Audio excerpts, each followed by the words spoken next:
Hello students, इस video में हम करने वाले हैं साइंस का सैम्पल पेपर जो 2022-23 के लिए रिलीज हुआ है, उसका section B.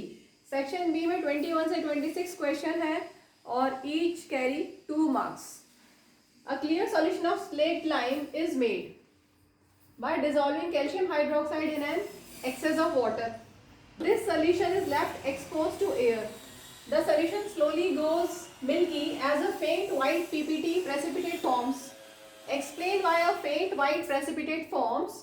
Support your response with the help of a chemical equation. तो यहाँ पर दो पार्ट्स हैं. Explain why a faint white PPT forms, इसका ये 1 मार्क्स का होगा और with the help of equation हमें इसको explain करना है, वो 1 मार्क होगा.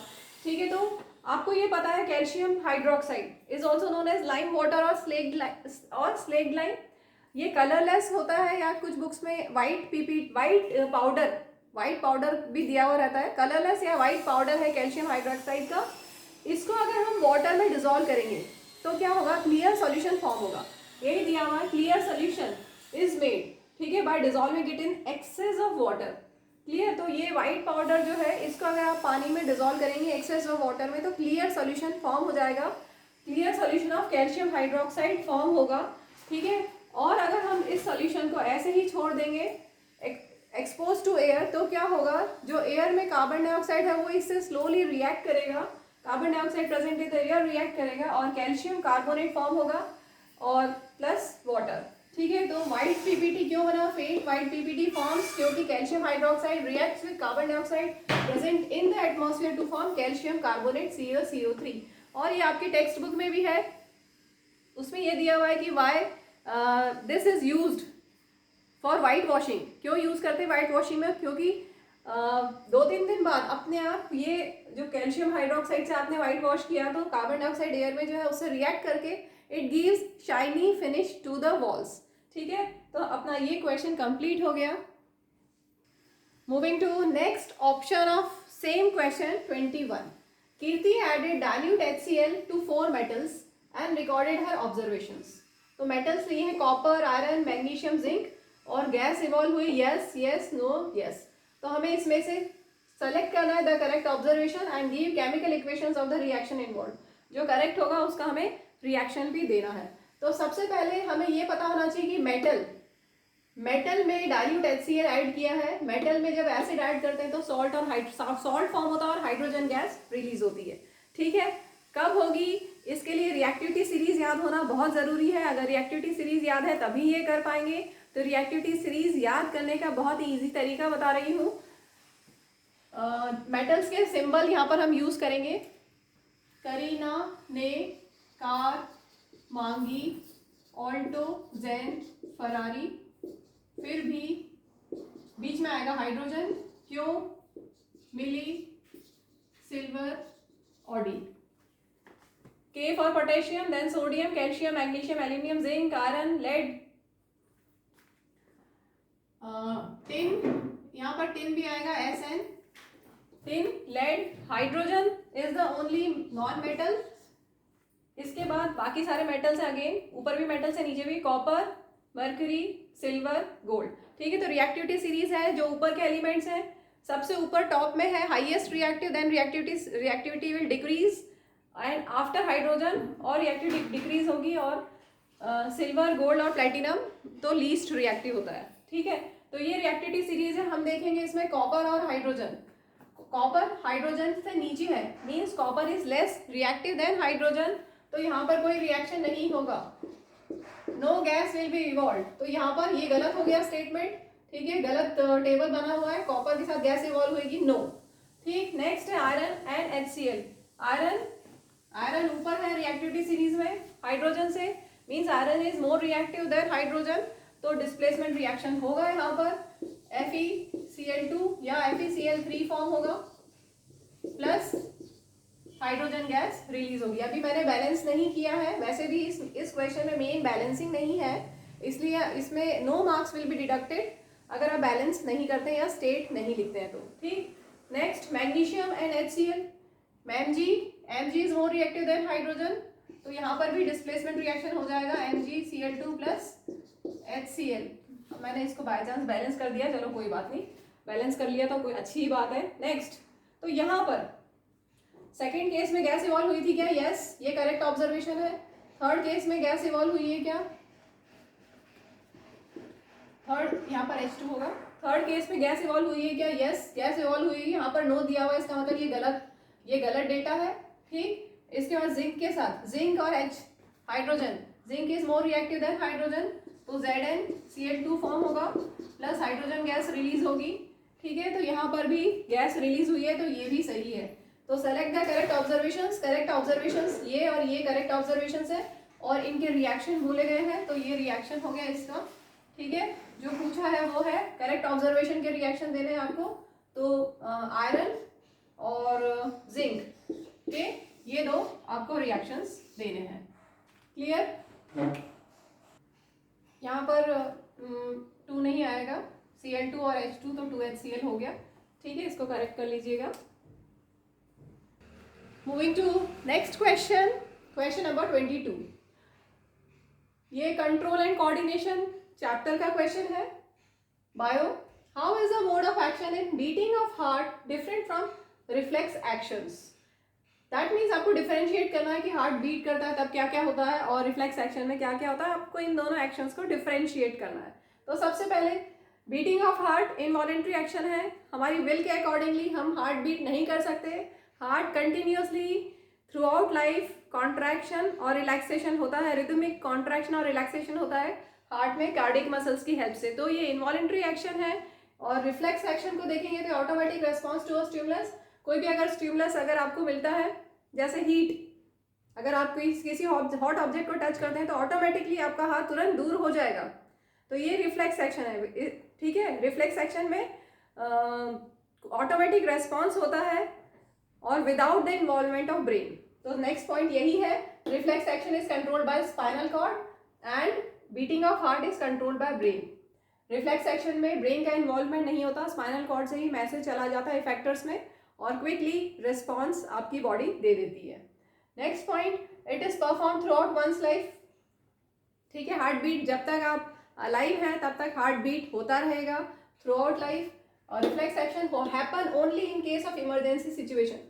जैसे अभी जस्ट बताया, हॉट ऑब्जेक्ट को टच किया तो इमरजेंसी सिचुएशन है तो क्विक रेस्पॉन्स हो जाएगा। ठीक है, तो it happens only in case of emergency situation. Next, beating of heart may be quick और स्लो। अगर हैवी एक्सरसाइज की है या स्कैरी सिचुएशन है तो हार्ट बीट फास्ट हो सकती है, और रिफ्लेक्स एक्शन हमेशा क्विक एक्शन ही होगा, क्योंकि इमरजेंसी सिचुएशन में हमें एक्ट करना होता है तो हमेशा हमेशा एक क्विक एक्शन ही होगा। Clear? Moving to next question. पहले ये मैं फिगर दिखा रही हूँ, यहाँ पर ये लिवर है और लिवर में गॉल ब्लैडर है, दिख रहा है क्लियर? लिवर में गॉल ब्लैडर। तो अभी उसी पे बेस्ड क्वेश्चन है क्वेश्चन नंबर 23।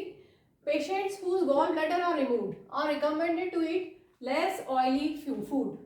तो गॉल ब्लैडर कहाँ होता है और उसका क्या फंक्शन है, उसी पे बेस्ड है ये क्वेश्चन। तो गॉल ब्लैडर कहाँ होता है? लिवर में। ठीक है, और gall bladder stores bile salts which help in emulsification of fats और लिपिड्स।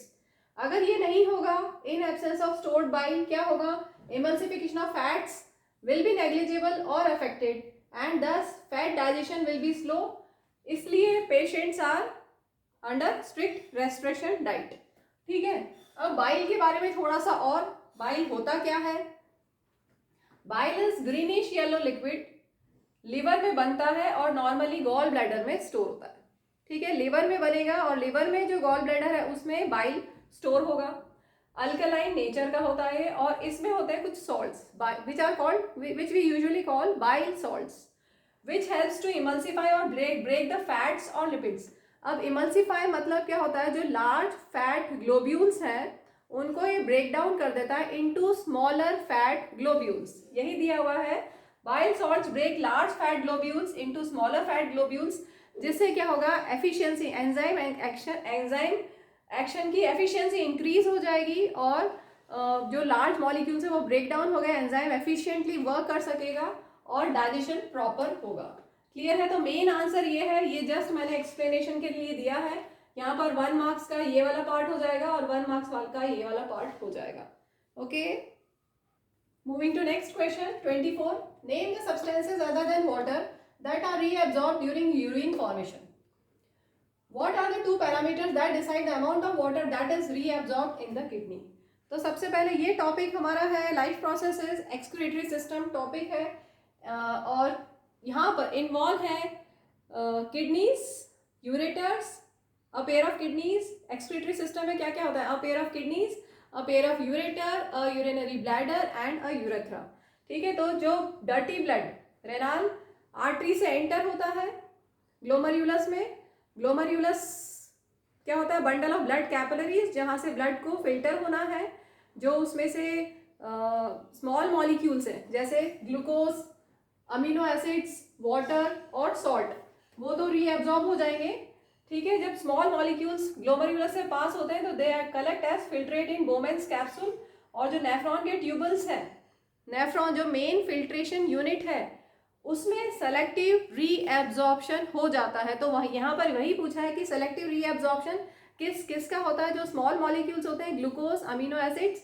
मेनली यही है ग्लूकोज और अमीनो एसिड्स दो पूछे ना name substances other than water तो glucose amino acids and salt ये सब वापस से रीएब्जॉर्ब हो जाते हैं और वाटर कितना रीएब्जॉर्ब होगा वो डिपेंड करता है कि आपने कितना वाटर कंज्यूम किया है अगर आपने ज़्यादा वाटर कंज्यूम किया है तो जितना बॉडी को रिक्वायर्ड है बॉडी उतना लेगी बाकी सब यूरिन में निकल जाएगा अगर आपने बॉडी कम कंज्यूम किया है तो जितना पानी चाहिए बॉडी को बॉडी पूरा ले लेगी ठीक है तो अब ध्यान दीजिए सेलेक्टिव रीएब्जॉर्प्शन में क्या क्या रीएब्जॉर्ब होगा salts glucose amino acids and a major amount of water उनका सेलेक्टिव रीएब्जॉर्प्शन हो जाएगा as urine flows through the tubule अब टू पैरामीटर्स क्या है वो that will decide amount of water how much excess water there is in the body ये depend करेगा इस पे और how much of dissolve waste there is to be excreted clear है moving to next question number 25 ये human I and the colourful world chapter का question है state the phenomena observed in the above diagram figure given है explain with reference to the diagram which of the two lights mentioned above will have the higher wavelength ठीक है तो आपकी text book में कुछ ऐसा figure है glass prism से जब हम व्हाइट लाइट पास करेंगे तो it will split into 7 colours और रेड कलर में लीस्ट डेविएशन होगा और वॉयलेट कलर में मैक्सिमम डेविएशन होगा ठीक है ये डेटा आपको पता है आपकी टेक्स्ट बुक के अकॉर्डिंगली रेड और वॉयलेट कलर को अगर आप कंपेयर करेंगे तो deviation least deviation red colour में होगा मैक्सिमम डेविएशन वॉयलेट कलर में होगा और जिसमें डेविएशन सबसे कम होता है उसकी वेवलेंथ सबसे ज़्यादा होती है वेवलेंथ जिसकी सबसे ज़्यादा है उसमें डेविएशन सबसे कम होगा या ऐसे ध्यान रखिए रेड कलर में सबसे कम डेविएशन होता है फिगर को अपने माइंड में ध्यान रखिए रेड कलर में सबसे कम डेविएशन होता है मतलब उसकी वेवलेंथ सबसे ज़्यादा है ठीक है और वेवलेंथ ज़्यादा होगी तो वेलोसिटी ज़्यादा होगी क्योंकि v equal to f lambda आपने पढ़ा हुआ है formula velocity is equal to frequency into wavelength wavelength को लैम्डा से डिनोट करते हैं ठीक है तो अगर वेवलेंथ ज़्यादा है तो वेलोसिटी ज़्यादा होगी अब यहाँ पर आइए इस क्वेश्चन में रेड कलर नहीं दिया हुआ यहाँ पर दिया है येलो एंड ब्लू यहाँ पर क्या क्या दिया है येलो एंड ब्लू तो अगर आप इसमें देखेंगे कलर्स तो VIBGYOR ठीक है तो यहाँ पर वॉयलेट की जगह हमारे पास ब्लू है और रेड की जगह येलो है तो बस इतना सा चेंज है बाकी सब वैसा ही है तो फिनोमिनन क्या है dispersion means splitting of white light into 7 colours ठीक है on passing through a prism that is known as dispersion और इसके बाद पूछा गया है कि किसकी वेवलेंथ ज़्यादा होगी क्योंकि velocity is directly proportional to wavelength so yellow की वेवलेंथ ज़्यादा होगी क्योंकि उसकी वेलोसिटी ज़्यादा है क्लियर हुआ वैसे रेड की वेवलेंथ सबसे ज़्यादा होती है लेकिन रेड के बाद अब यहाँ पर येलो की बात हो रही है तो येलो की वेवलेंथ कंपैरेटिवली ज़्यादा होगी ब्लू कलर से ठीक है so yellow will have greater wavelength than blue क्योंकि velocity of yellow light is greater than that of blue clear हो गया moving to next question question 25 का ही नेक्स्ट ऑप्शन है ये other option how will you use two identical prisms so that a narrow beam of white light incident on one prism emerges out of the second prism as white light draw the diagram तो यहाँ पे आपको ध्यान रखना है, हमें दो identical prisms कैसे लेने हैं जिनका एंगल ऑफ डिफ्लेक्शन सेम हो, एंगल ऑफ डिफ्लेक्शन सेम हो, और हम एक प्रिज्म को के पास में दूसरा प्रिज्म इन्वर्टेड पोजीशन में रखेंगे। तो एक प्रिज्म अगर हमने ऐसे रखा है तो ये वाला जो एंगल ऑफ डिफ्लेक्शन है, और ये देखो equal and opposite angle of deflection है, इस तरह से हम उस अरेंजमेंट को रखेंगे, प्रिज्म्स को रखेंगे कि angle of deflection equal and opposite रहे। ठीक है, तो अब क्या होगा, जब हम व्हाइट लाइट किसी सोर्स से व्हाइट लाइट सेंड करेंगे इस प्रिज्म में, तो क्या होगा, यहाँ पर रिफ्रैक्शन होगा, स्प्लिटिंग होगी, splitting of white light, dispersion होगा। पढ़ा हुआ है, when light ray travels from rarer to denser medium it bends towards the normal. ठीक है, तो यहाँ पर रिफ्रैक्शन होगा। अब रिफ्रैक्शन कैसा होगा, क्योंकि white light consist of 7 colours, तो 7 कलर्स की वेवलेंथ डिफरेंट है, फ्रीक्वेंसी 7 कलर्स की वेवलेंथ डिफरेंट है, तो वेलोसिटी डिफरेंट होगी, और उसकी वजह से यहाँ पर बेंडिंग डिफरेंट होगी। और ये आपने पढ़ा हुआ है, red colour is least deviated, minimum या लीस्ट डेविएशन या बेंडिंग होगी रेड कलर में, और वॉयलेट कलर में मैक्सिमम बेंडिंग होगी, क्योंकि रेड की वेवलेंथ ज़्यादा होती है। रेड की वेवलेंथ की अगर अपन बात करें लैम्डा, तो रेड की वेवलेंथ मैक्सिमम होती है और वॉयलेट की वेवलेंथ मिनिमम होती है। ठीक है, तो बेंडिंग रेड कलर की मिनिमम और वेवलेंथ मैक्सिमम, तो क्योंकि वेवलेंथ मैक्सिमम है तो डेविएशन या बेंडिंग मिनिमम होगी, और रेड कलर इस तरह से ट्रैवल होगा आगे प्रिज्म में। अब फिर से यहाँ पर डेंसर से रेयरर मीडियम आ गया, तो फिर वापस से रिफ्रैक्शन होगा। इसके बाद हमने एक और बिल्कुल सिमिलर आइडेंटिकल प्रिज्म जिसका angle of deflection equal and opposite है, उसको हमने यहाँ पर प्लेस किया है। तो क्या होगा, ये जो कलर्स हैं यहाँ पर फिर से रिफ्रैक्शन फिर से होगा, क्योंकि यहाँ रेयरर से डेंसर मीडियम आ गया, यहाँ फिर से रिफ्रैक्शन होगा, और ये लाइट रेज फाइनली कंबाइन होके आपको व्हाइट लाइट दे देंगी। ठीक है, तो angle of deflection of two prism need to be equal and opposite while the first prism splits the light in 7 colors due to different angles of deflection. Angles of deflection अलग अलग है, तो ये first prism क्या करेगा, light को split कर देगा। द सेकेंड प्रिज्म क्या करेगा, सेकेंड प्रिज्म कंबाइंस, ये सेकेंड प्रिज्म में भी रिफ्रैक्शन होगा, लेकिन ये लाइट रे को कंबाइन कर देगा along a single ray and the colors again combine to give white light as a emergent ray. Clear है?